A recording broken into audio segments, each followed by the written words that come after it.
President Burrell, Provost Myers, Chairman Cassell, Dean Delaney, also there, Vice President Awe, distinguished faculty, honored guests, members of the class of 2019, and proud families and friends, I am truly delighted and honored to be with you today. It's an honor to be recognized in this way by the Kogod School of Business at AU, and it's a privilege to be a part of the ceremony. I'm particularly honored because Bob Kogod, who has given his name to the school, is an acquaintance and indeed a friend of mine. He preceded me on the Board of Regents at the Smithsonian as the Washington, D.C. representative. Class of 2019, congratulations. It took a lot of hard work and determination, as we've already heard from some of your colleagues, but you made it. And to provide some context, as an economist, I must bring some stats to the room. Only 1/3 of Americans over 24 have a bachelor's degree, and only 1.5% of Americans over that age have a professional degree. So you are now, or soon will be, in rarefied company. Yes, applaud them.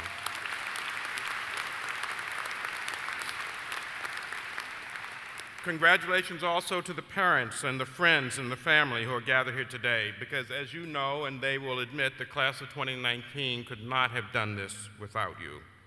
Finally, I want to give a special shout out to those who have probably worked the hardest and sacrificed the most to make this day possible. And of course, I'm talking about all the mothers here today. Happy Mother's Day to each of you.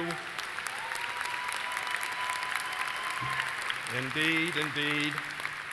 This has got to be a joyous way to celebrate your very special day and to recognize the result of your untiring efforts. Class of 2019, my job today is to share some insights, and in that I will reinforce some of what you've heard from your classmates already as you launch onto your career journey. Now, because this is a business school class, I'm also going to do this in a little bit of a McKinsey way. I'm going to give you, as all good consultants do, 3 messages. At the end, I will not give you a quiz as your professors would. I'll just hope that you take some of this away with you. So the first message is what it is to be a business leader in these times. There was a time when the accepted wisdom was, as the famous quote goes, that the business of America is business. But over the past 2 decades, there's been a steady decline in the public's trust in business. Many are questioning the very validity of capitalism itself. The roots of these trends are clear: the financial crisis and the Great Recession more recently, but over longer periods of time, the economic dislocation caused by forces of globalization and automation. It's also clear, frankly, that the capitalist system is not working exactly as it should be. In the US, income inequality has been rising since the 70s, and it's now at levels not seen since the 1920s. Wealth is even more highly concentrated than income, and the US has become far more unequal than our Western European colleagues. Many even see the system as rigged, a suspicion that has helped fuel the rise in populism around the globe. These challenges have far-reaching implications for our continued economic progress as a nation, for our social cohesion as an American people, and for our ability to solve the big and daunting challenges of the 21st century. Nevertheless, to this business audience, I say I am highly optimistic. The landscape around business is evolving in ways that give me hope that we will successfully address these challenges. There's a growing recognition that businesses have been too narrowly focused on maximizing shareholder value, prioritizing short-term profits above decision-making that balances the long-term interest of all stakeholders, including customers, employees, communities, and even society at large. There's increasing support for the idea that capitalism must be made more dynamic, more sustainable, and indeed more inclusive. Debates about how best to achieve that are now taking place across the globe. In my own industry, the asset management business, the shifting landscape can be seen in the rise of positive trends like responsible investing. Today, 1 in every $4 invested in the US is in investment strategies that incorporate environmental, social, and governance criteria in their decision-making. This, to me, is tangible evidence that an increasing number of investors want companies that both generate competitive returns and that make the world a better place. More and more, issues like climate change, board diversity, pay equity, corporate culture, and sustainability are being seen as relevant to long-term value creation in companies. Companies that ignore such issues are seen as exposing themselves to significant economic, legal, and reputational risk. My own company, TIAA, was a very early adopter of this point of view. Our former CEO, William Greenough, asserted back in 1971, quote, "A corporation can only continue to be a profitable investment for its shareholders if it discharges its obligations to society." This idea is gaining critical mass today, and it's one reason for my optimism. But I'm also optimistic because of you and all of your business school peers across the nation. As you set out with your degrees in hand, you have an extremely valuable perspective to bring to the world. You understand what it means to lead a business enterprise in a capitalist system. I've heard from this podium by the previous speakers, the values here of the Kogod School. You know that the real purpose of business is to solve problems and make people's lives better, to make products and deliver services that meet human needs. You also know that businesses create jobs and help to build thriving communities. You know that capitalism, despite its faults, is the only economic system that has been wildly successful in raising millions of people out of poverty and creating flourishing societies. And because of you, I'm highly optimistic. But I challenge you now to make sure that all Americans know what you know. We need companies that operate with a long-term perspective and a commitment to the balance of interests of all of their stakeholders. We need capitalist systems that do a better job of giving everybody a fair shot. And I hope that you will take the excellent education you've received here at Kogod and be part of the change we need to see in the world. You have what it takes to lead and make a difference. And that's true whether your path leads you to a business career or to a public or nonprofit sector career. It will require the involvement of all of you and all sectors to make capitalism more inclusive and to restore the trust of the average American in our capitalist system. It will be a challenge to be sure, but that's what makes it such an interesting time to be a business school graduate. So I hope you leverage your Kogod education to make the most of it. My second point will be about you going forward in terms of your careers. All of you in the class of 2019 and all of you in this auditorium have heard many people use the phrase career ladder to describe careers. I'm here today to tell you there's no such thing as a career ladder. Throw the analogy out of your mind. Instead, put into your mind the thought of a career climbing wall. Those of you who have done climbing know what it means. You move to the left, you move to the right. As you heard from your speaker, you may occasionally have failure, but you keep progressing.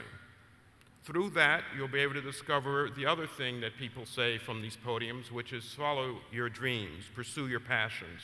It may be that some of you know exactly what your passion is, but it may be that some do not. So by embracing the thought of a career ladder that is moved into a climbing wall, I hope you'll be able to discover your passions. You heard already the importance of failure in life. What you did not hear, which I'll now add to that concept of inevitable failure, is the need to bounce back and to be resilient. So here, I want to tell a brief story about something that happened to my wife. My wife was a commissioner of the SEC. She was at a meeting with senior executives and senior business leaders and senior government leaders. Sitting at the lunch table next to her was this very distinguished gentleman. And she said to him, "Why, sir, it's a pleasure to meet you. My name is Annette Nazareth. I'm from the US government. What do you do?" And he said, "I am the president of Slovenia." So my wife, never daunted, but knowing that maybe this was an interesting person, said, "Well, how does one become the president of Slovenia?" And he said, "Well, I was the president of Yugoslavia." So my wife, never one to be daunted or embarrassed, said that thing that's really most important, particularly on the day of all days. She said, "Your mother must be very proud." And so my second lesson is, as you're moving up this rock climbing wall that we call a career, you will be always on the steep part of the learning curve. You'll occasionally slip back. I want you to remember my wife's lessons. Never lose faith, be resilient, and make sure you continue to make your mother proud. So let me now go to the third lesson, which is you as individuals. I can't offer you a roadmap for success, but I can share a guiding principle that has never steered me wrong. The third and final point I want to make today is this: to be successful at work, but more importantly, to be successful in life, and perhaps to find your passions, you must never stop learning. So we will celebrate today your major achievements of bachelor's degrees, master's degrees, etc. But it is called commencement because obviously it's just the beginning of your learning. Again, on Mother's Day, I have to say it was my mother who drilled this wisdom into me many years ago, and it feels right to honor her on this day as well. My mom was a teacher in the Washington, D.C. public schools for 30 years. Indeed. She was a child of the Depression. She grew up in a deeply segregated Washington, D.C., and she taught me that education is the one thing that can never be taken away from you. My mom certainly never took her own education for granted. She was raised by a single mother who had not finished high school. Education was not a focus in their household. Luckily for my mother, her elementary school principal stepped in to fill the gap. She saw that my mother was smart and thirsting to learn, so every morning during the school year, that principal would stop by my mother's house, wait for her to come out, and walked her to school. She made sure my mother never missed a day of class. And therefore, my mother always considered education to be a gift that someone else could give you, and she urged me to stay in school as long as I could. I really took that message to heart. I ended up getting 3 degrees and didn't enter full-time work until I was 30 years old. I'm not quite sure that's what she had in mind. But nevertheless, that's what happens. And that's not necessarily what I'm advocating for you, though I hope some of you do stay in school until you're 30. But I also hope many of you go out and change the world long before then. But the most important thing to take away from my story, that it's essential to be a lifelong learner. There are countless ways to do this. Approach your work itself as a learning opportunity. I've already described that. Learn everything you can about your company, your industry, and the forces shaping it. Get to know people at all levels of your organizations. Do not be respecters of hierarchy. Ask questions, volunteer for committees, take advantage of those formal and informal career development opportunities. Join a professional association, take classes at night, read widely. All of these things are part of being a lifelong learner. Personally, I love to read biographies about great leaders, and my kids have recently turned me on to podcasts. Whatever form your own learning may take, the point is to keep doing it. The world is changing rapidly, and those who are most successful, both personally and professionally, at navigating the future will be those who never stop building what we economists call their human capital. For with that, let me close once again by offering my congratulations to each of you, to your families and friends. By getting a Kogod education, you have made a critically important investment in your human capital. No one can ever take that away from you. It is the greatest gift that you can give yourselves and give your mothers on Mother's Day. Your achievement is a tribute to your own talents and ambitions, to the support of your family and friends, to the Kogod School faculty and staff, and to the entire American University community.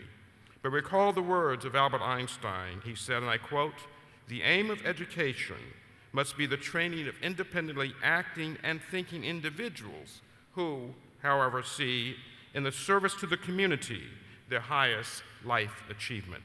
I wish you every personal and professional success, and I welcome you into the company of business leaders. Thank you very much.